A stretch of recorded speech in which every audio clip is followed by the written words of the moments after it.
තෙරුවන් සරණයි ප්‍රාචීන විද්‍යාර්ථී ප්‍රිය ශිෂ්‍ය පොඩි හාමුදුරන් වහන්සේ ප්‍රිය ශිෂ්‍ය දරුවනි DP Education අධ්‍යාපනික සත්කාරක වැඩසටහන සමග අද අපි ඔබ එක්වන්නේ ප්‍රාචීන භාෂෝපකාර සමාගම හා එක්ව කරගෙන යනු ලබන මේ පාඩම් මාලාවේ අද අපි ඔබව හමුවන්නේ ප්‍රාචීන අවසාන උපාධි පන්තියේ සංස්කෘත විෂය පාලි විෂයට අදාළ 4 වෙනි ප්‍රශ්න පත්‍රය ප්‍රාකෘත ප්‍රශ්න පත්‍රයේ කරගෙන යනු ලබන පාඩම් මාලාවේ 23 වෙනි පාඩමෙන් තමයි අද අපි ඔබව හමුවන්නේ.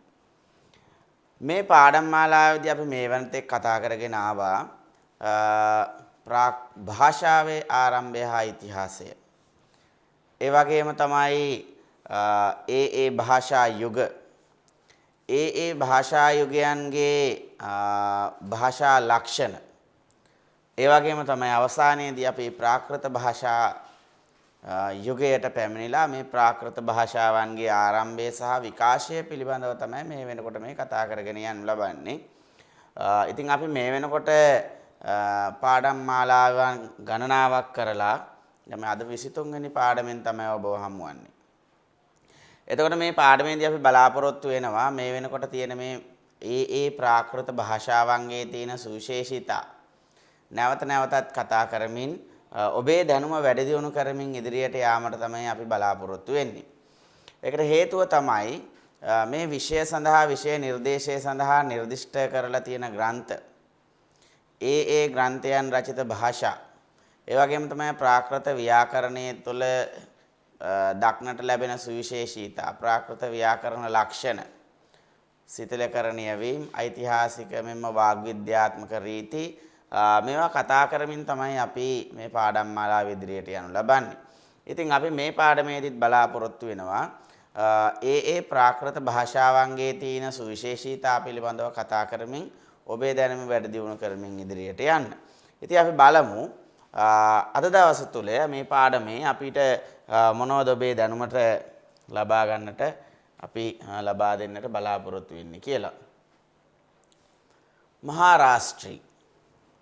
මහාරාෂ්ට්‍රී ප්‍රාකෘත භාෂා කෙරෙහි අග්‍රගණ්‍ය භාෂාව වේ. ප්‍රාකෘත ව්‍යාකරණාචාර්යවරු මේ ප්‍රාකෘතයට පළමු කොටම සූත්‍ර රචනා කළහ. දැන් කියන ලදී මහාරාෂ්ට්‍රාත් භවාං භාෂා ප්‍රකෘෂ්ටං ප්‍රාකෘතං විදුක්. දණ්ඩීන් විසින් මේක මේ ආකාරයෙන් කියන ලදී කාව්‍ය ආදර්ශයෙහි. නාටකයන්හි ස්ත්‍රීහු සෞරසේනී භාෂාවෙන් කතා කරන්නාහු මහාරාෂ්ට්‍ර භාෂාවෙන් ගායනා කළහ. මහාරාෂ්ට්‍රීය ගී සින්දු මහාරාෂ්ට්‍ර දේශ භාෂාවෙන් බොහෝසේ වෙනස් වෙයි. ගෞඩවාහ වැනි ප්‍රාකෘත ඓතිහාසික කාව්‍ය ග්‍රන්ථ විශේෂෙහි යොදන ලද භාෂාවද මහාරාෂ්ට්‍රීය. ස්වර මැදිව තිබෙන තනි ව්‍යංජනාක්ෂරයන් ලොප් කිරීමේ අනුච්චාරණය කිරීමේ රීතිය දාක්ෂිණාත්‍ය කවීන් විසින් අන්‍ය ප්‍රාකෘතයන්ට වඩා සලකන ලදී. ශාස්ත්‍රීය ගායනා භාෂාවක් සම්බන්ධයෙන් මේ රීතිය ස්වභාවිකය. මන්ද සින්දුවල වැඩිපුර සැලකීමට භාජනය වන්නේ තාලය හා හැඟීමයි භාවයයි. වඩා අර්ථවත් ශබ්දය හෝ රූපය එහිලා අප්‍රධාන හේයිනි. දැන් මෙතනදී මහාරාෂ්ට්‍රී ප්‍රාකෘතය මහාරාෂ්ට්‍රී ප්‍රාකෘතය කියලා කියන්නේ අනෙකුත් ප්‍රාකෘත භාෂා අතරින් අග්‍රගණ්‍ය භාෂාව. සියලු ප්‍රාකෘත භාෂා අතරින් අග්‍රගණ්‍ය භාෂාව තමයි මහාරාෂ්ට්‍රී ප්‍රාකෘතය කියලා කියන්නේ. එතකොට ප්‍රාකෘත භාෂාවන්ට ව්‍යාකරණ රීති රචනා කරපු ව්‍යාකරණාචාර්යවරු මෙන්න මේ මහාරාෂ්ට්‍රී ප්‍රාකෘතයට තමයි පළමු කොටම සූත්‍ර රචනා කළේ. ප්‍රාකෘත ප්‍රකාශය රචනා කරපු වරරුචි ආචාර්යවරයා පවා මහාරාෂ්ට්‍රී ප්‍රාකෘතයට තමයි තමන්ගේ කෘතියෙන් වැඩි ඉඩක් වෙන් කරලා තියෙන්නේ. පරිච්ඡේද ගණනාවක් මහාරාෂ්ට්‍රී ප්‍රාකෘතය උදෙසා සූත්‍ර රචනා කරන්නට වරරුචි ආචාර්යවරයා තමන්ගේ ග්‍රන්ථය වැය කරලා තියෙනවා. දණ්ඩීන් විසින් රචනා කරන ලද කාව්‍යාදර්ශයේ සඳහන් වෙනවා මහාරාෂ්ට්‍රාත් භවං භාෂා ප්‍රකෘෂ්ටං ප්‍රාකෘතං විදුක්. මහාරාෂ්ට්‍ර භාෂාව තමයි ප්‍රකෘෂ්ටං ප්‍රාකෘතං විදුක් ප්‍රමුඛ ප්‍රාකෘතය කියලා දැනගත යුතු වෙන්නේ. එතකොට මොන අරමුණකින්ද මේ මහාරාෂ්ට්‍රීය ප්‍රාකෘතය කුමන තැනකද මහාරාෂ්ට්‍රීය ප්‍රාකෘතය ඒ සමාජය තුළ වැඳපුණේ. මෙන්න මේම දැන් හුඟක් මුල් කාලීනව ප්‍රාකෘතයන් දකින්න ලැබෙන්නේ මේ සාහිත්‍ය කෘතිවලනේ. අනේ එතකොට මේ නාටකයන්හි සිටපු මේ ස්ත්‍රීන් නාටකයන්හි ස්ත්‍රීන් සෞරසේනී භාෂාවෙන් තමයි කතා කළේ. නාට්‍ය ග්‍රන්ථවල ඒ නාට්‍යයන්හි රඟ දක්වන ස්ත්‍රී චරිත මෙයාලා කතා කරන්නේ සෞරසේනී භාෂාවෙන්. සෞරසේනී ප්‍රාකෘතයෙන්. හැබැයි ඒ නාට්‍යයන්හි ගීත ගායනා කරන අවස්ථාවන්හිදී ඒ අය මහාරාෂ්ට්‍ර භාෂාවෙන් තමයි තමන්ගේ ගායනා සිද්ධ කළේ. එතකොට මහාරාෂ්ට්‍රීය කාව්‍යාත්මක භාෂාවක් හැටියට යොදාගෙන තියෙනවා. මහාරාෂ්ට්‍රීය කාව්‍යාත්මක භාෂාවක් හැටියට යොදාගෙන තියෙනවා. ඒ වගේම තමයි මේ මහාරාෂ්ට්‍රීය ගී සින්දු මහාරාෂ්ට්‍ර භාෂාවෙන් ගායනා කරන ලද මහාරාෂ්ට්‍රීය ගී සින්දු මහාරාෂ්ට්‍ර දේශ භාෂාවෙන් මහාරාෂ්ට්‍ර දේශය තුල භාවිතා කරන ලද භාෂාවෙන් ඒ සීමාවෙන් බොහෝසේ වෙනස්. ඒ කියන්නේ කතනය සඳහා යොදා ගන්නා ලද මහාරාෂ්ට්‍ර දේශ භාෂාව සහ ගීත ගායනය සඳහා යොදා ගන්නා ලද මහාරාෂ්ට්‍ර භාෂාවේ භාෂාවන් බොහෝ සෙයින් වෙනස්. ඒ වගේම තමයි ගෞඩවාහ වැනි මෙන්න මේ ප්‍රාකෘත ඓතිහාසික කාව්‍ය ග්‍රන්ථ විශේෂෙහි යොදන ලද භාෂාවත් මහාරාෂ්ට්‍රීය හැටියට සැලකෙන්නේ. ගෞඩවාහ කියන ප්‍රාකෘත ඓතිහාසික කාව්‍ය ග්‍රන්ථ විශේෂෙහි යොදන ලද භාෂාවත් මහාරාෂ්ට්‍රීය.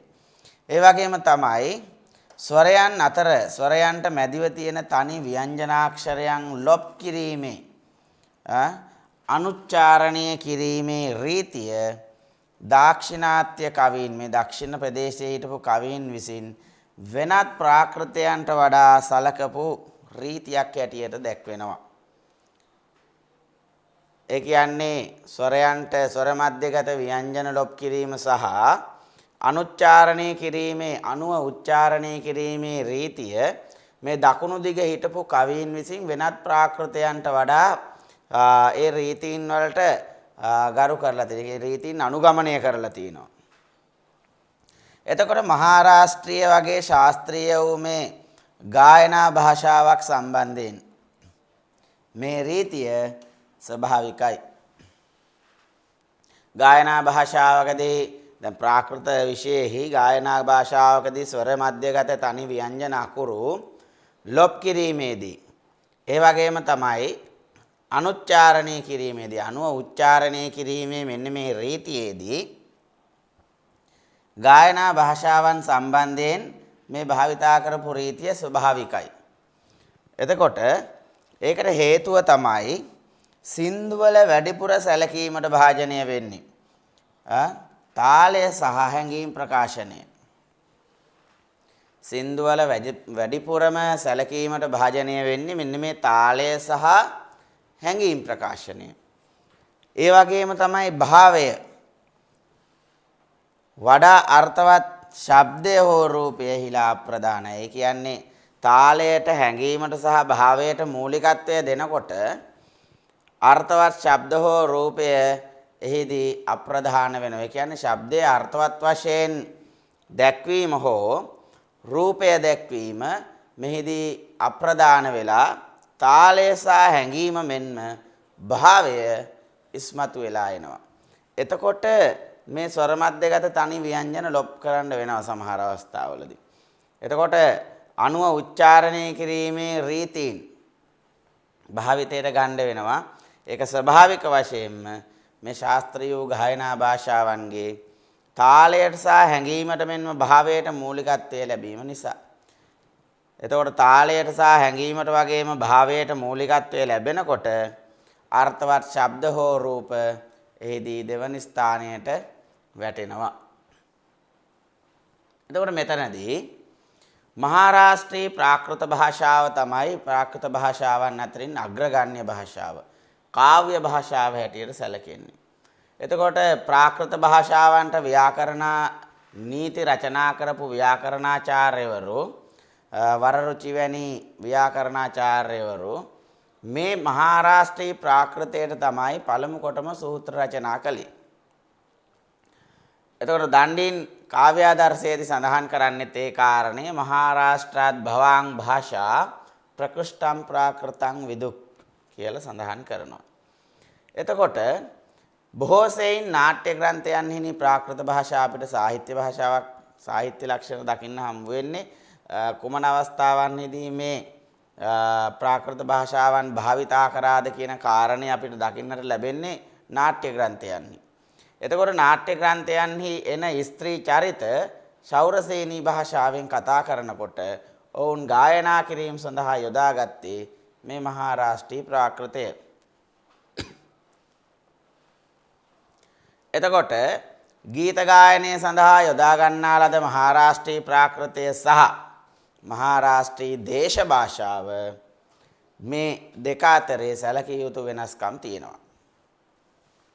කාව්‍ය ග්‍රන්ථ විශේෂයේ යොදන ලද භාෂාව මහාරාෂ්ට්‍රීය වෙනකොට ගෞඩවාහ වැනි මේ ඓතිහාසික කාව්‍ය ග්‍රන්ථ සඳහා යොදා ගන්නා ලද භාෂාවත් මේ මහාරාෂ්ට්‍රී ප්‍රාකෘත භාෂාව. ස්වර මධ්‍යගත තනි ව්‍යංජනාක්ෂරයන් ලොප් කිරීම සහ අනුච්චාරණය කිරීමේ රීතිය මේ දාක්ෂිණාත්‍ය කවීන් විසින් බොහෝසේ සලකපු රීතීන්. එතකොට ශාස්ත්‍රීය ගායනා භාෂාවක් හැටියට සැලකෙන මහාරාෂ්ට්‍රීය විශේෂෙහි මේ රීතිය ස්වභාවිකයි. ඒ වගේම තමයි ඒකට හේතුව මේ ගීත සින්දුවල වැඩිපුරම අපේක්ෂා කරන්නේ තාලය, හැඟීම් ප්‍රකාශනය සහ භාවයන්. තාලයට සහ හැඟීම් ප්‍රකාශනයට භාවයන්ට මූලිකත්වය දීලා සින්දුවක් ගායනා කරනකොට අර අර්ථවත් ශබ්ද සහ රූප යොදා ගැනීමෙහිදී දෙවනි ස්ථානයට වැටෙනවා කියලා සඳහන් වෙනවා. අපි බලමු.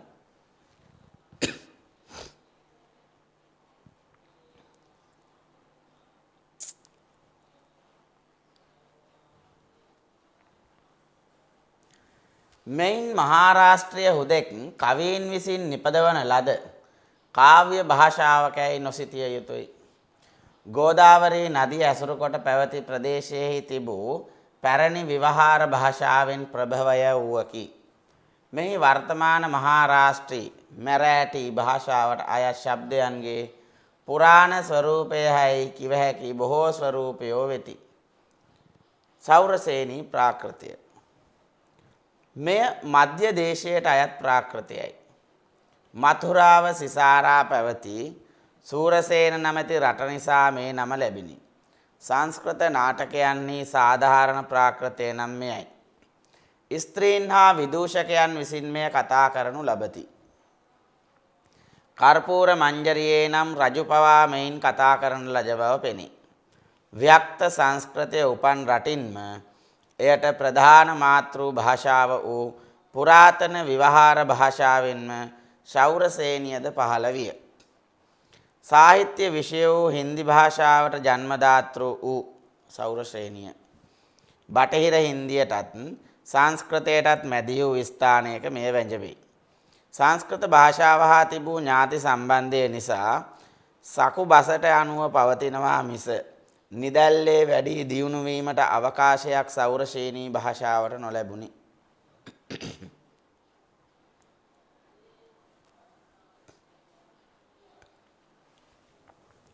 එතකොට මෙතනදී මේ මහාරාෂ්ට්‍රී ප්‍රාකෘත භාෂාව කියලා කියන්නේ මේ හුදෙක්ම කවියන් විසින් නිපදවන ලද කාව්‍ය භාෂාවක් කියලා ඒක එහෙම හිතන්න බෑ. අපිට එහෙම හිතන්න බෑ. මහාරාෂ්ට්‍රී භාෂාව කවීන් විසින් නිපදවන ලද භාෂාවක් වෙන්න එහෙමම භාෂාවක් කියන්න බෑ. මොකද කවිය සඳහා යොදා ගන්න නම් යම් කිසි ප්‍රදේශයක විවහාර කරලා තියෙන්න ඕනනේ නේද? එතකොට ගෝදාවරී නදිය ආශ්‍රය කරගෙන පැවති තිබුණු ප්‍රදේශයේ පැරණි විවහාර භාෂාවෙන් ප්‍රභවය වූවක්. මහාරාෂ්ට්‍රය කියලා කියන්නේ ගෝදාවරී නදිය ආශ්‍රිත ප්‍රදේශයේහි භාවිතා කරන ලද පැරණි විවහාර භාෂාවෙන් ප්‍රභවය වූවක්. එතකොට මෙහි වර්තමාන මහාරාෂ්ට්‍රී ප්‍රාකෘතය සහ මරාටි දේශයේ මරාටි භාෂාවට අයත් ශබ්දයන්ගේ පුරාණ ස්වරූපයයි කිව හැකි බොහෝ ස්වරූපයෝ වෙති. දැන් මෙන්න මේ ගෝදාවරී නදිය ආශ්‍රිත ප්‍රදේශයේ තිබුණු භාෂාවේ තියෙන වචන බොහෝ අවස්ථාවල එතකොට වර්තමානයේ මහාරාෂ්ට්‍රී සහ මරාටි භාෂාවන්ට අයත් ශබ්දවල පුරාණ ස්වරූපය තමයි මේ භාෂාවෙන් දක්නට ලැබෙන්නේ කියන කාරණය මෙහිදී සඳහන් කරනවා. එතකොට මෙතනදී සලකා ගත යුතු කාරණය තමයි මහාරාෂ්ට්‍රී ප්‍රාකෘතය කියලා කියන්නේ මේ හුදෙක් කවියන් විසින් නිපදවන ලද කාව්‍ය භාෂාවක් පමණක්ම නෙවෙයි. ඒ ගෝදාවරී නදිය ආශ්‍රිතව පැවති පුරාණ භාෂාවකින් ප්‍රභවය වූ එකක්. එතකොට වර්තමානයේ පවා මේ මහාරාෂ්ට්‍රී මරාටි භාෂාවේ තියෙන ශබ්දවල පුරාණ ස්වරූපය අයිති උනේ මේ ගෝදාවරී නදිය ආශ්‍රිත ප්‍රාදේශීය භාෂාවට කියන කාරණය බොහෝ විද්වතුන් සඳහන් කරනවා. ඔන්න ඔය කාරණා මහාරාෂ්ට්‍රී ප්‍රාකෘතය ගැන බලනකොට තව ඉදිරියට අපිට බොහෝ කරුණු මේ මහාරාෂ්ට්‍රී ප්‍රාකෘතය ගැන හිම කතා කරන් තියෙනවා. මොකද නිර්දිෂ්ඨ ග්‍රන්ථවල භාවිත භාෂාව පිළිබඳව මේ මහාරාෂ්ට්‍රී ප්‍රාකෘතයෙන් ඇයි මේව රචනා කරේ කියන කාරණයත් අපිට බොහෝ කරුණු විමසා බලන්න තියෙනවා. දැනට අපි මේ භාෂාවන් පිළිබඳව මෙහෙම විමසාගෙන යන ගමන් ශෞරසේනී ප්‍රාකෘතය. ශෞරසේනී ප්‍රාකෘතය කියලා කියන්නේ සූරසේන ජනපදයට අයත් ඒ ප්‍රදේශයේ තුල භාවිතා කරන ලද සංස්කෘත භාෂාවට බොහෝ සෙයින් නෑකම් දක්වන භාෂාවක්. මේ භාෂාව මධ්‍ය දේශයට අයත් ප්‍රාකෘත භාෂාවක්. සෞරසේනී ප්‍රාකෘතය කියලා කියන්නේ මධ්‍ය දේශයට අයත් ප්‍රාකෘත භාෂාවක්. එතකොට සූරසේන ජනපදයේ මතුරා ප්‍රදේශයේ පුරා පැවති සූරසේන නැමැති රට නිසා මේ නම ලැබිලා තියෙනවා. ඒ කියන්නේ මතුරාව සිසාරා පැවති මේ සූරසේන කියන රට නිසා සූරසේන රටේ භාෂාව සෞරසේනී. එතකොට සංස්කෘත නාටකයන්හි සාධාරණ ප්‍රාකෘතය තමයි මේක. ඒ කියන්නේ සංස්කෘත නාටකයන්හි සාධාරණ ලෙස භාවිතා කරන ලද ඒ කියන්නේ විශේෂයෙන් බොහෝ අය විසින් භාවිතා කරන ලද භාෂාව තමයි සෞරසේනී ප්‍රාකෘතය. බොහෝ සෙයින් ස්ත්‍රීන් කතා කළේ සෞරසේනී භාෂාවෙන්. ඒ වගේම විදූෂක කියන චරිතයත් කතා කළේ මේ සෞරසේනී භාෂාවෙන්. ඒ වගේම තමයි කර්පූර මංජරියේහි රජු පවා කතා කරන්නේ මේ භාෂාවෙන්. රජු පවා සෞරසේනී භාෂාවෙන් කතා කරනවා. ඒකට හේතුව වෙන්නට ඇත්තේ දැන් මේ සංස්කෘත උපන් රටේම ඉපදුණු නිසා වෙන්නට ඇති. ව්‍යක්ත සංස්කෘතයේවත් මේ වර්තමාන විවහාර සංස්කෘතය උපන් රටෙන්ම එයට ප්‍රධාන මාතෘ භාෂාව වූ පුරාතන විවහාර භාෂාවෙන් සංස්කෘත භාෂාව උත්පාදනය වීම සඳහා හේතු වුණු මධ්‍ය දේශීය පුරාතන භාෂාවෙන්ම මේ සෞරසේනී භාෂාවත් පහළ වුණා කියන කාරණය සලකනවා.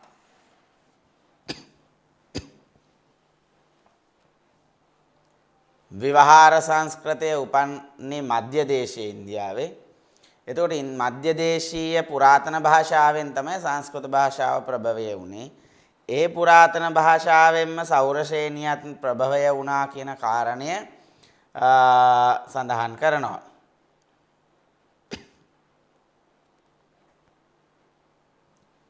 එතකොට සාහිත්‍ය විෂය විදියට සැලකෙන හින්දි භාෂාවට ජන්මදාතෘ වූ සාහිත්‍ය විෂය වූ හින්දි භාෂාවට ජන්මදානය ලබා දීපු බටහිර හින්දිය.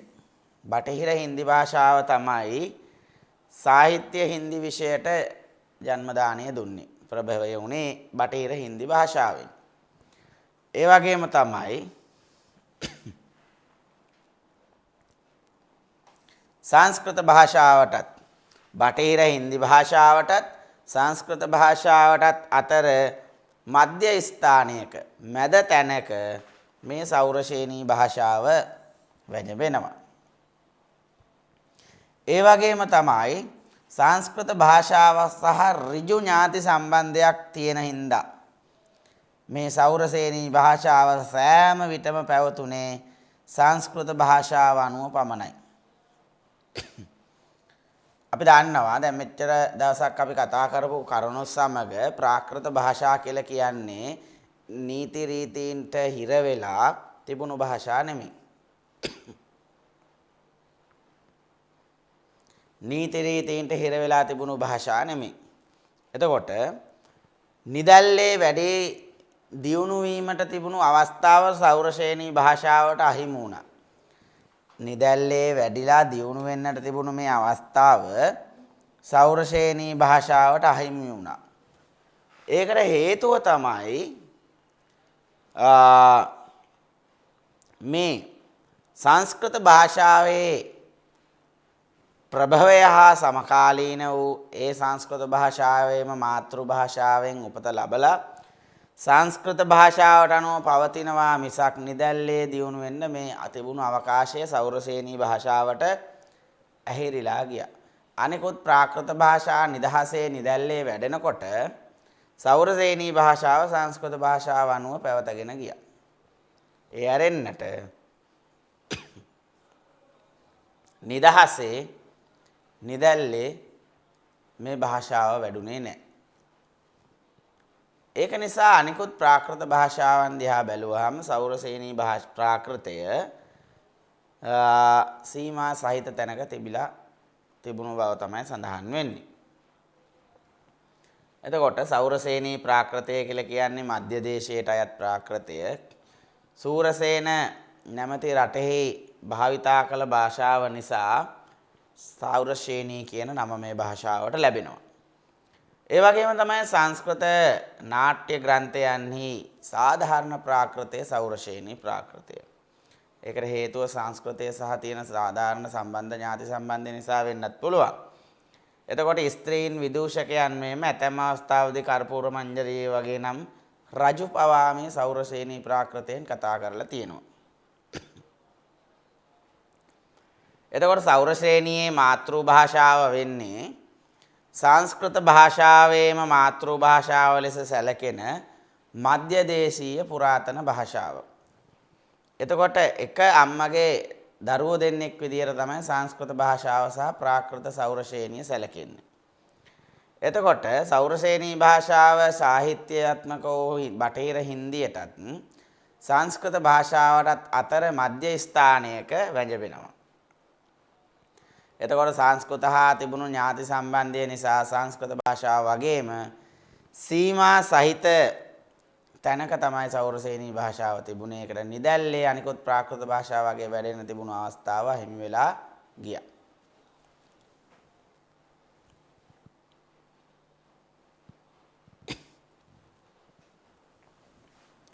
මාගධී ප්‍රාකෘතය නැගෙනහිර ප්‍රාකෘතය මාගධී භාෂාවය.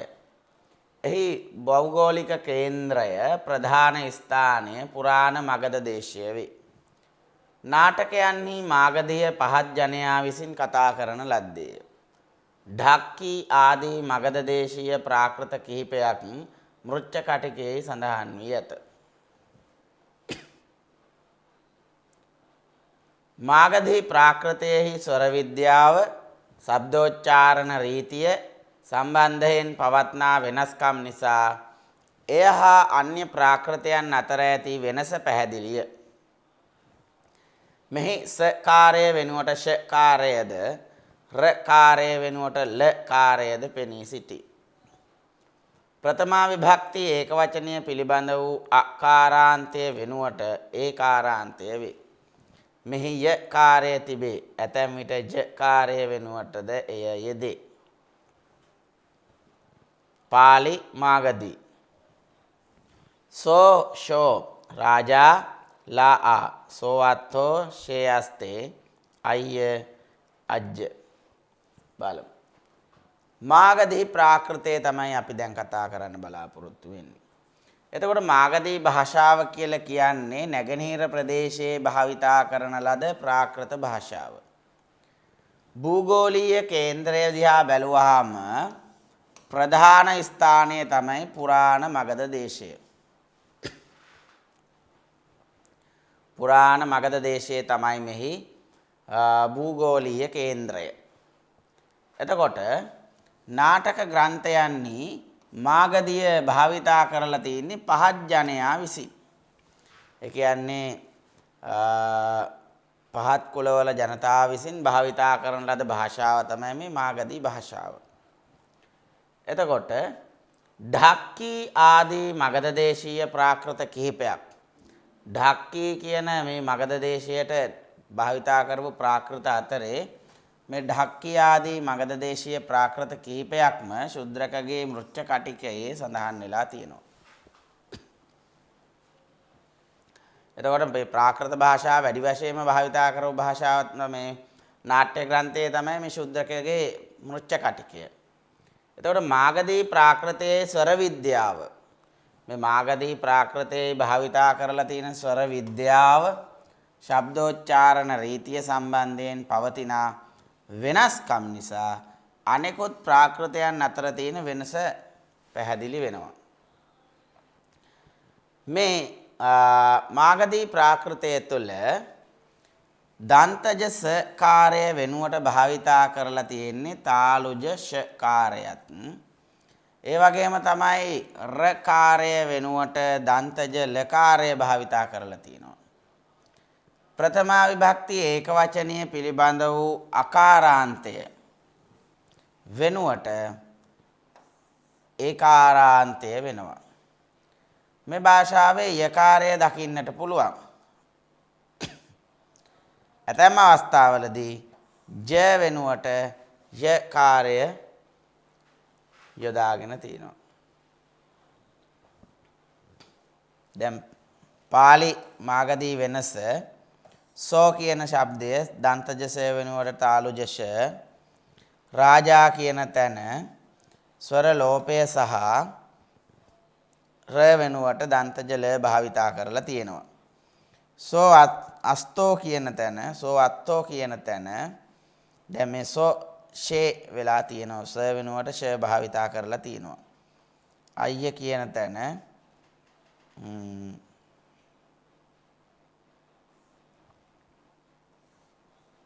මේ අජ්ජ කියන තැන අය කියලා ජ වෙනුවට ය භාවිතා වෙලා තියෙනවා.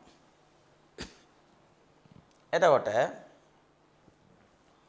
මාගධී ප්‍රාකෘතය කියලා කියන්නේ නැගෙනහිර ප්‍රාකෘතය. නැගෙනහිර ප්‍රදේශයේ භාවිතා කරන ලද ප්‍රාකෘත භාෂාව තමයි මාගධී භාෂාව. එතකොට මාගධී භාෂාවේ භූගෝලීය කේන්ද්‍රය ප්‍රධාන ස්ථානය මගධ දේශය. පුරාණ මගධ දේශය. එතකොට නාට්‍ය ග්‍රන්ථයන්හි මාගධී භාෂාව භාවිතා කරලා තින්නේ මේ පහත් ජනතාව විසින්.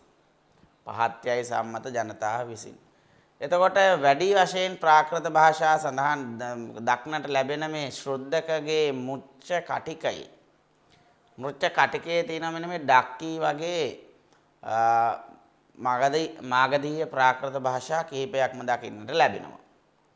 එතකොට මාගධී ප්‍රාකෘත භාෂාවේ ස්වර විද්‍යාව ස්වර සම්බන්ධ රීති ශබ්දෝච්චාරණ රීති සම්බන්ධයෙන් පවතින වෙනස්කම් නිසා අනෙකුත් ප්‍රාකෘත භාෂාවන්ගෙන් වෙනස්කමක් දක්නට ලැබෙනවා.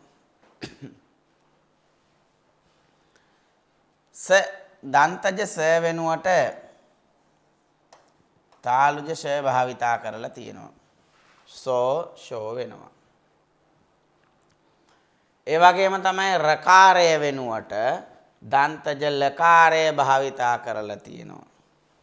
මෙතන බ්‍ර ල වෙලා තියෙනවා. සෝ අත්හෝෂේ අස්තේ දැන් මේ සෝ කියන තැන එතන ස වෙලා තියෙනවා.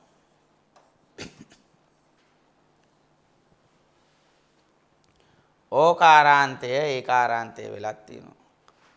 ඒ වගේම තමයි යකාරය දක්නට ලැබෙනවා මේ මාගදී ප්‍රාකෘතයේ. දැන් ජකාරය වෙනුවටත් යකාරය භාවිතා කරලා තියෙනවා. දැන් මේ අජ්ජ කියන තැන ජ ය වෙලා තියෙනවා. මෙන්න මේ වගේ යම් යම් රීති දකින්නට පුළුවන් මේ මාගදී ප්‍රාකෘත භාෂාව තුළ. එතකොට නැගෙනහිර දේශයේ දැන් උත්තර දේශීය, මධ්‍ය දේශීය, නැගෙනහිර දේශීය, මේ බටහිර දේශීය ওই විදියට ප්‍රාකෘත භාෂා බෙදිලා යනකොට නැගෙනහිර ප්‍රදේශයට බර මගධ දේශයේ තුල භූගෝලීය වශයෙන් ප්‍රභවය වුණු නැගෙනහිර ප්‍රාකෘත භාෂාව තමයි මාගධී භාෂාව. මාගධී භාෂාව නාට්‍ය ග්‍රන්ථයන්හි පහත් ජනතාව විසින් භාවිතා කරේ. දැන් වැඩිම ප්‍රාකෘත භාෂා ප්‍රමාණයක් භාවිතා කරලා තියෙන මෘච්ඡකටික නාට්‍ය ග්‍රන්ථයේ මේ ඩක්කී ආදී මගධ ප්‍රාකෘතයන් බොහෝ සෙයින් භාවිතා වෙනවා. ස්වර විද්‍යාව ශබ්දෝච්චාරණ රීතිය සම්බන්ධයෙන් මාගධී ප්‍රාකෘතයේ තියෙන සුවිශේෂීතා අපි දැන් කතා කර ස වීම, ර ල වීම, ආ ඒ වීම, ස වීම, ජ ය වීම වැනි අවස්ථා අපි කතා කළා. බලමු ඉදිරියට.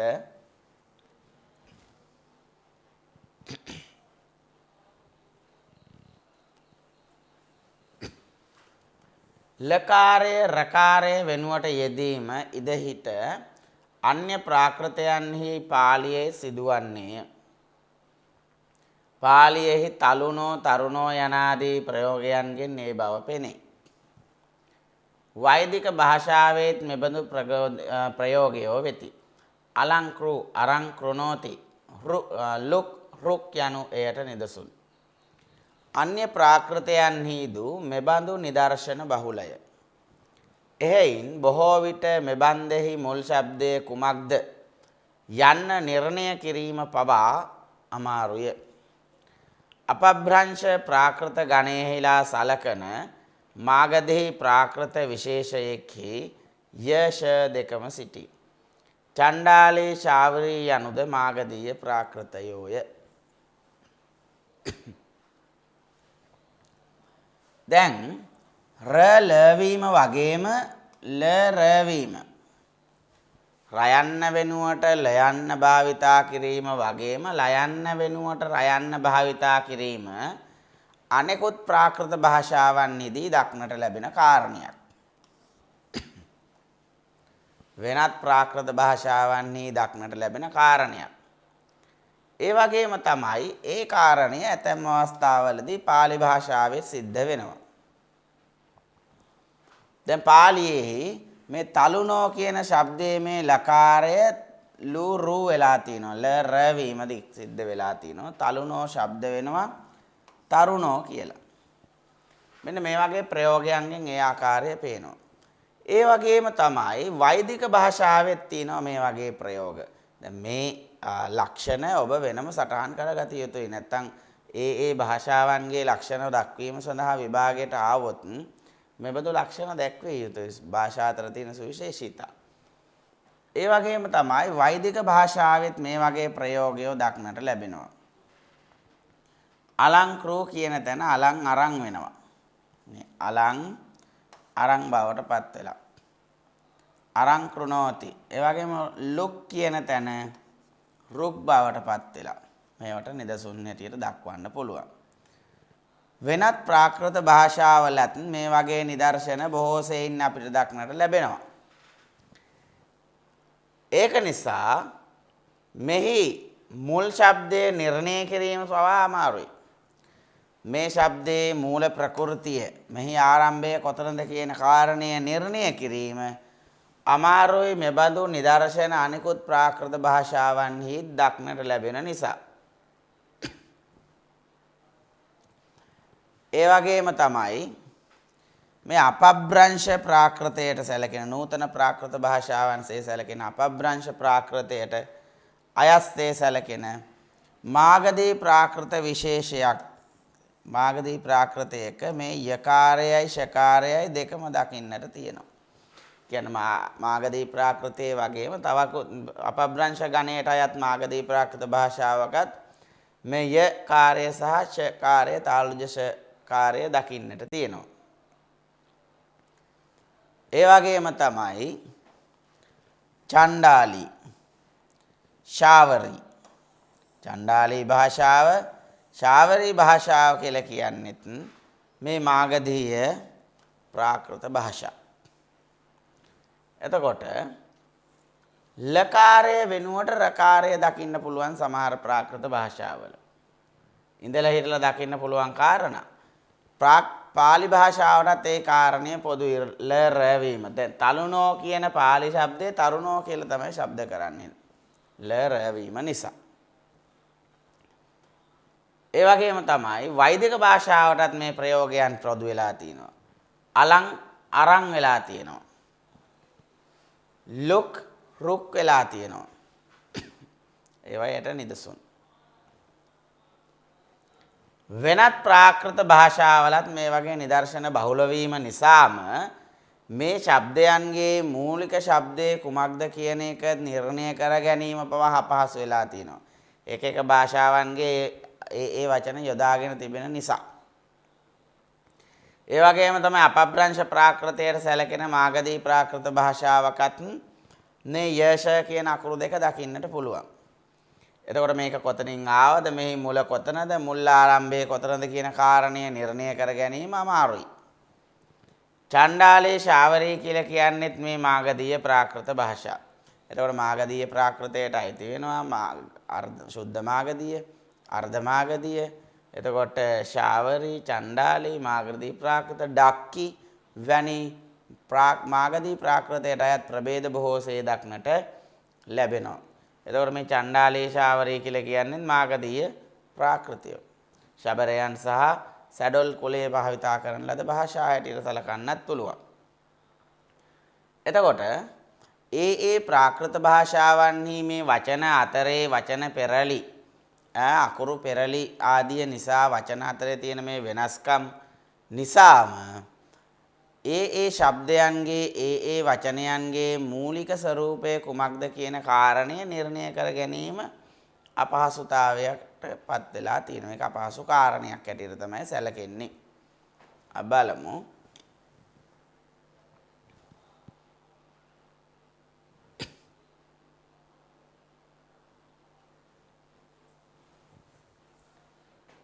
ජෛන ප්‍රාකෘතයෝ පැරණි ජෛන සූත්‍ර අර්ධමාගධියෙන් ගොතා තිබේ. මේ ප්‍රාකෘතය සූරසේන මගධ දෙරට අතර විවහාර වූ පුරාණ භාෂාවෙන් පහළ වූයේය. මේ ස්වර විද්‍යාවගේ ස්වරූපයෙන් මේ ප්‍රාකෘතය මාගධියට තරමක් හුරුය. මෙහි ආරක්ෂා වී තිබෙනවත් හැර සංස්කෘතයෙන් බොහෝ දුරට ඈත්ව ලොකු නිදහසක් ඇතුව සිටි බවද පෙනේ. මේ ජෛන අර්ධමාගධී ධර්ම ග්‍රන්ථ ශ්වේතාම්බර සම්ප්‍රදායට අයත්ය. මේ ධර්ම ග්‍රන්ථයන්හි ආගමයෝ 45කි, අංගයෝ 11කි, උපාංගයෝ 10කි.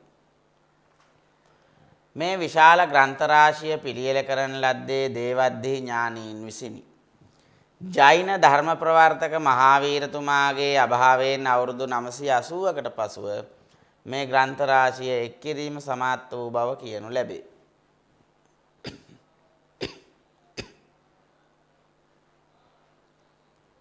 මේ අභිනව සංග්‍රහයට මූලාධාර වූ බව සලකන පූර්ව නම් වූ පුරාණ පොත් දැනට නැත. ඒවා අභාවයට ගොස්ය. මෙසේ හේයින් මේ කාව්‍ය සංග්‍රහයේ ඇතුළත්ව තිබෙන කරුණු සතවර්ෂ කිහිපයකට අයත්ය. එහෙත් ඒවා තෝරා බේරා වෙන් කිරීම අපහසුය. මෙහි ඇතැම් කොටස් හඳබාහු කෙරෙහි පවරති. ඔහුගේ කාලය ක්‍රිස්තු පූර්ව 3 වැනි ශතවර්ෂයයි. දැන් ප්‍රාකෘත භාෂා බහුල වශයෙන් භාවිතා කරපු කොටසක් තමයි ජෛනයෝ කියලා කියන්නේ. ජෛන ආගමිකයෝ. එතකොට මේ ජෛන ආගමිකයන්ගේ පැරණි ජෛන සූත්‍ර අර්ධමාගධියෙන් තමයි ගොතලා තියෙන්නේ. පැරණි ජෛන සූත්‍ර ගොතලා තියෙන්නේ, රචනා කරලා තියෙන්නේ, දේශනා කරලා තියෙන්නේ අර්ධමාගධියෙන්. එතකොට මේ ප්‍රාකෘතය පහළ වෙන්නේ සූරසේන සහ මගධ කියන රටවල් දෙක අතර විවහාර වුණු පුරාණ භාෂාවෙන් පහළ වුණ හැටියට තමයි සැලකෙන්නේ.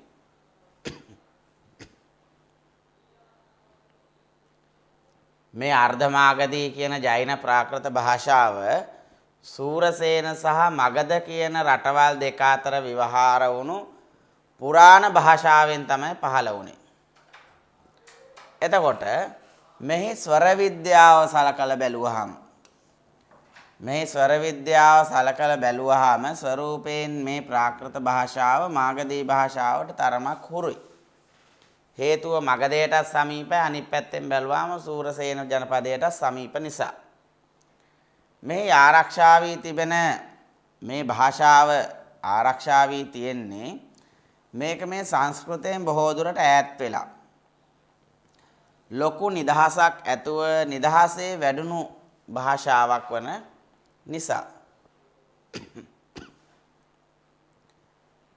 සංස්කෘත භාෂාවෙන් බොහෝ දුරට ඈත් වෙලා නිදහසේ නිදැල්ලේ වැඩුණු භාෂාවක් වීම නිසා මේ භාෂාව ආරක්ෂා වෙලා තියෙනවා.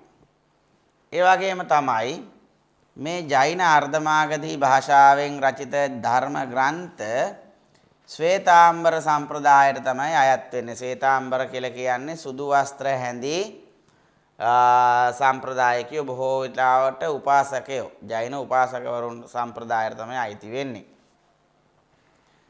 මේ ධර්ම ග්‍රන්ථයන්හි ආගම 45ක් තියෙනවා. අංග 11කට බෙදලා තියෙනවා. උපාංග 10කට බෙදලා තියෙනවා. ශ්වේතාම්බර සම්ප්‍රදායේ ධර්ම ග්‍රන්ථ.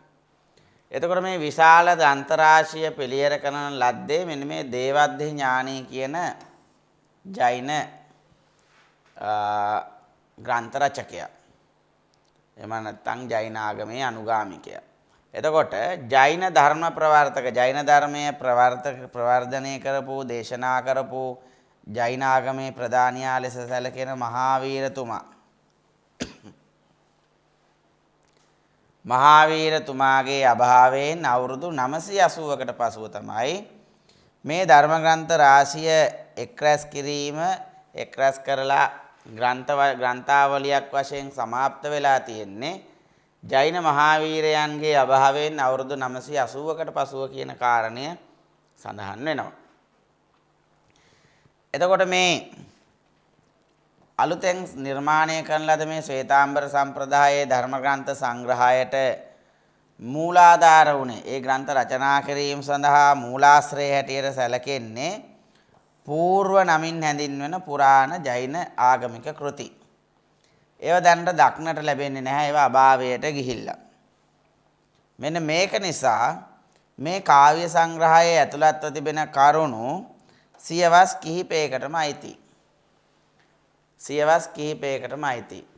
දැන් ජෛන ධර්ම ප්‍රවර්තක මහාවීරතුමා වාසය කළේ 6 වෙනි සියවසේ.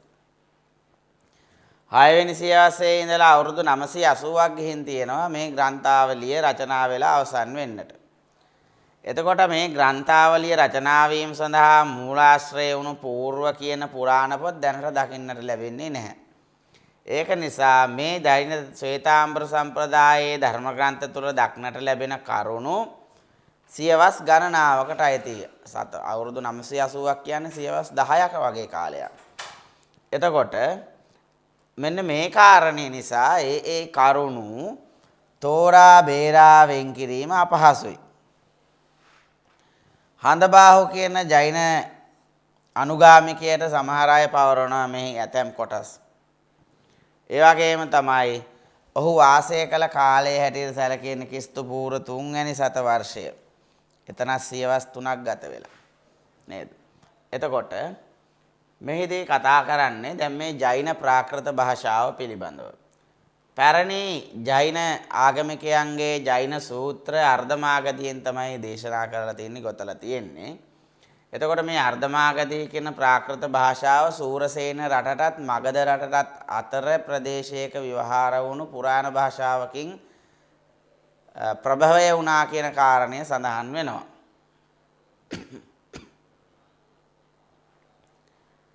ස්වර විද්‍යාව අතින් ගත්තාම මේ ජෛන ප්‍රාකෘතය මේ අර්ධ මාගධී භාෂාවට තරමක් හුරුයි. මෙහි ආරක්ෂා වී තියෙන්නේ මෙහි ආරක්ෂා වී තිබෙන ලක්ෂණ දිහා බැලුවාම මේ භාෂාව සංස්කෘත භාෂාවෙන් ඈත් වෙලා නිදහසේ නිදැල්ලේ වැඩුණු භාෂාවක් හැටියට සැලකෙනවා. ඒ කියන්නේ සංස්කෘත භාෂාවේ තිබුණු නීති රීතීන් වලට ඒ නීති රීතීන් වලින් බලපෑමක් නැතුව නිදහසේ නිදැල්ලේ වර්ධනය වුණු භාෂාවක්. මේ ජෛන අර්ධමාගධියෙන් රචිත ධර්ම ග්‍රන්ථ අයත් වෙන්නේ මේ ශ්වේතාම්බර සම්ප්‍රදායට උපාසකවරු සුදු ඇඳගත්තු අය. එතකොට මේ ධර්ම ග්‍රන්ථවල තියෙනවා ආගම 45ක්, අංග 11ක් තියෙනවා, උපාංග 10ක් තියෙනවා. මේ විශාල ග්‍රන්ථ රාශිය පිළියෙල කරා කියලා සැලකෙන්නේ දේවද්දි ඥානය කියන ජෛන අනුගාමිකයා විසින්. මේ ජෛන අනුගාමිකයා මේ ග්‍රන්ථ රාශිය පිළියෙල කරා කියලා සැලකුණාට ජෛන ධර්මය ප්‍රවර්ධනය කරපු ජෛන මහාවීරතුමාගේ අභාවයෙන්ුත් අවුරුදු 980කට පස්සේ සියවස් 10කට ආසන්න කාලයකට පස්සේ තමයි මේ ග්‍රන්ථ රාශිය එක් කරලා රචනා කරලා සමාප්ත වුණා කියලා සැලකෙන්නේ.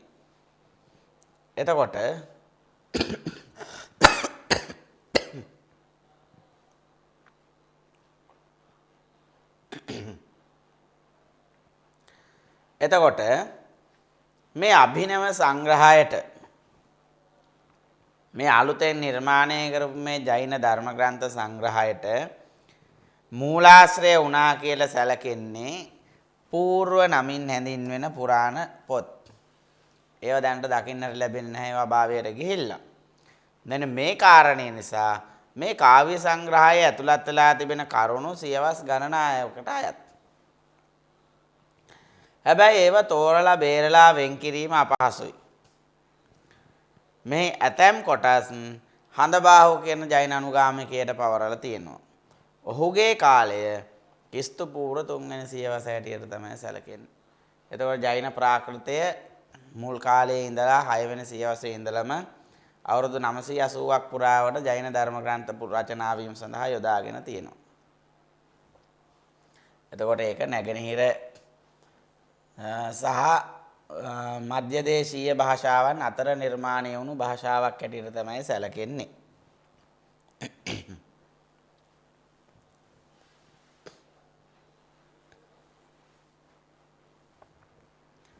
මොහුගේ යයි කියන එබඳු කෘතියක් නම් කප්පසුන්න කල්ප සූත්‍රයයි. මෙහි මහාවීරතුමාගේ ජීවන චරිතය ලියා තිබේ. මේ 5 වැනි සතවර්ෂයට වඩා පරණ නොවන බව ඉතා පැහැදිලිය. මෙහි ඉතා පුරාණ ගද්‍ය ග්‍රන්ථයන්ගේ රචනා විලාසය විස්තෘතය. පුනරුක්ත ගහණය. අතිශයෝක්තීන්ගෙන් පූර්ණය. මේ පොත් හැදෑරීමෙන් සාමාන්‍ය ආධුනිකයන්ට ලැබෙන ප්‍රධාන ලාභය නම් එහි ඉඳහිට දක්වා තිබෙන ಭಾರತೀಯ ජීවිතය පිළිබඳ දැන ගැනීමයි. ජෛන සාහිත්‍යයේ පුරාතන කාව්‍ය උමචරියා නම් මෙහි රාමායනය ගැන සඳහන් වෙයි. මේ පොතද තෘතීය ශතවර්ෂයෙන් පසුව කරන ලද ඇතැම් විට සලකන්න පිළිවනි. ජාකෝබ් මහතාගේ හැඟීම නම් අර්ධමාගධීය ජෛන මහාරාෂ්ට්‍රීය කියාය. මේ මහාරාෂ්ට්‍රීය ප්‍රාකෘතයට වඩා හුඟක් පරණ බවත් ඒ මහතා පවසයි. ಭಾರತೀಯ වෛයාකරණයෝ පැරණි ජෛන සූත්‍රයන්ගේ භාෂාවට ආර්ෂයයි කියති.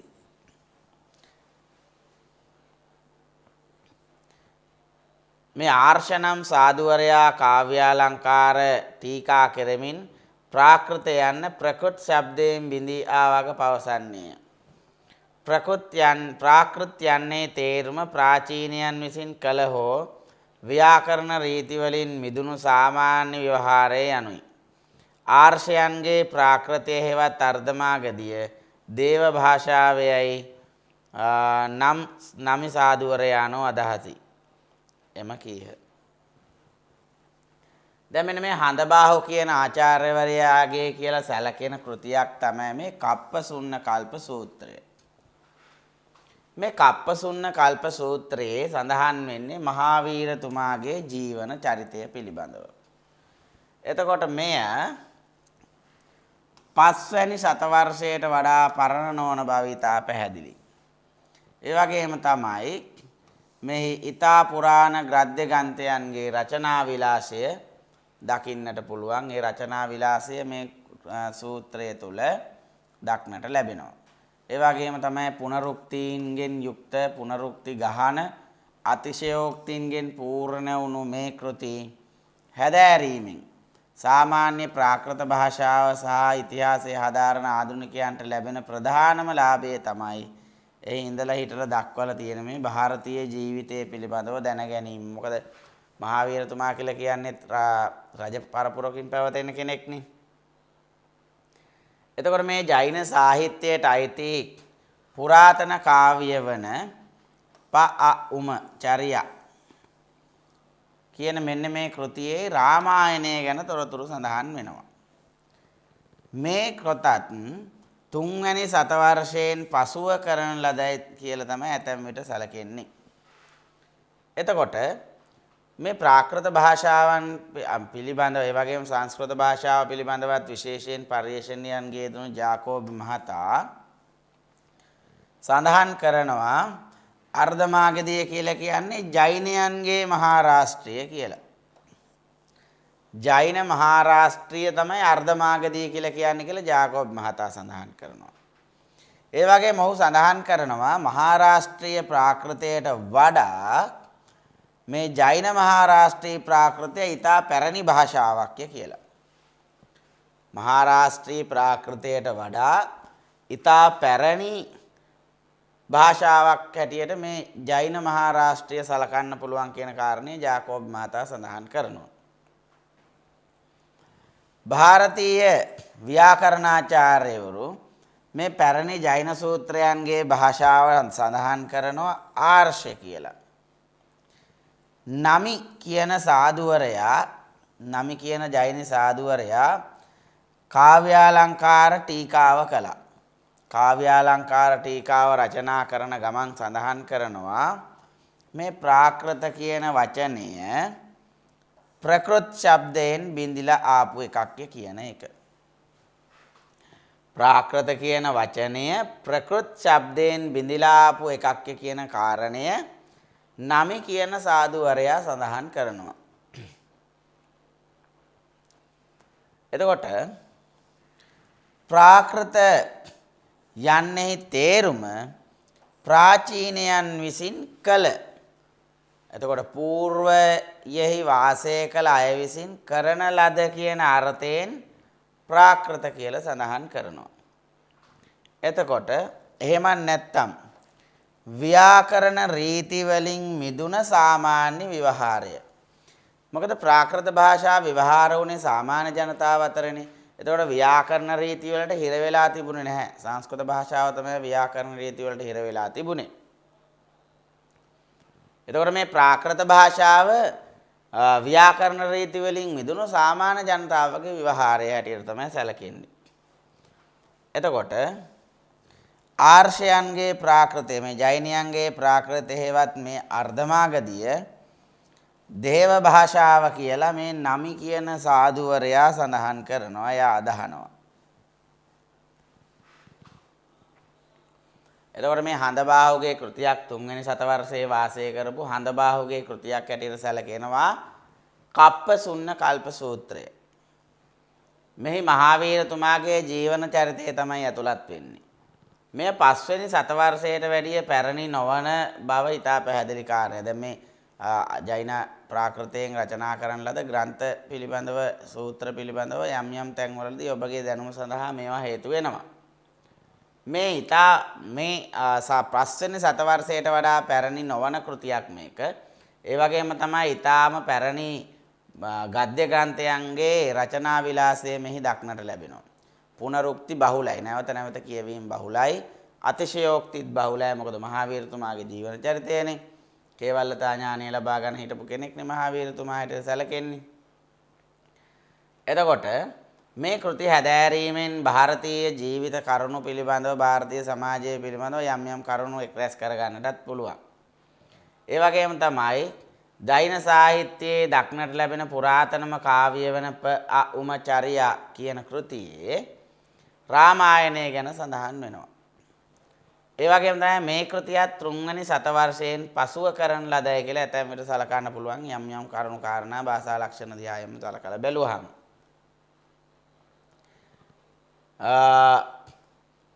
මේ ආර්ය භාෂාවන් ප්‍රාකෘත භාෂාවන් සංස්කෘත භාෂාවන් පිළිබඳව පරිශන රැසක් කරපු ජාකෝබි මහතාගේ අදහස තමයි අර්ධමාගධිය කියලා කියන්නේ මේ ජෛන මහාරාෂ්ට්‍රීය භාෂාව කියලා. මොකද සූත්‍රණි රචනා කරලා තියෙන්නේ කාව්‍යාත්මක භාෂාව හැටියට මහාරාෂ්ට්‍රීය සැලකෙන්නේ. මේ කරුණු සලකලා බලලා මොහු සඳහන් කරනවා ජෛන මහාරාෂ්ට්‍රීය තමයි මේ අර්ධමාගධිය කියලා කියන්නේ කියලා. ඒ වගේම තමයි මේ ජෛන මහාරාෂ්ට්‍රී භාෂාව මහාරාෂ්ට්‍රී ප්‍රාකෘත භාෂාවට වඩා බොහෝ සෙයින් පැරණි එකක් කියන එක තමයි ඔහුගේ අදහස.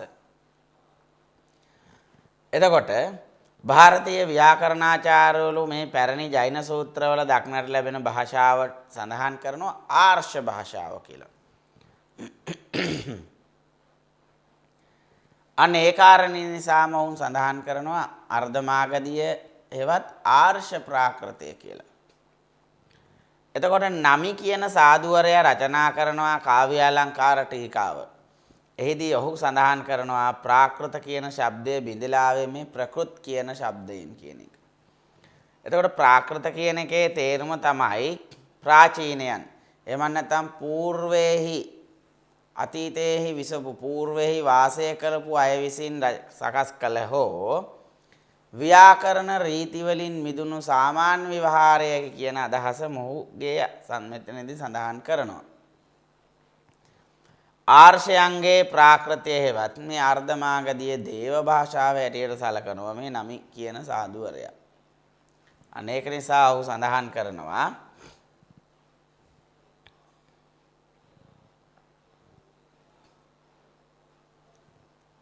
ආරිස ව්‍යනෝ මහාවීරතුමා දම් දෙසූ අර්ධමාගධියෙන් අන්‍ය හැම භාෂාවක්ම ප්‍රභව වූ බව ජෛනයෝ ස්ථීර ලෙස සලකති. අර්ධමාගධියෙන් ලියූ ජෛන ධර්ම ග්‍රන්ථයන්හි ගද්‍ය භාෂාව හා පද්‍ය භාෂාව අතර තරමක වෙනසක් දක්නට ඇත.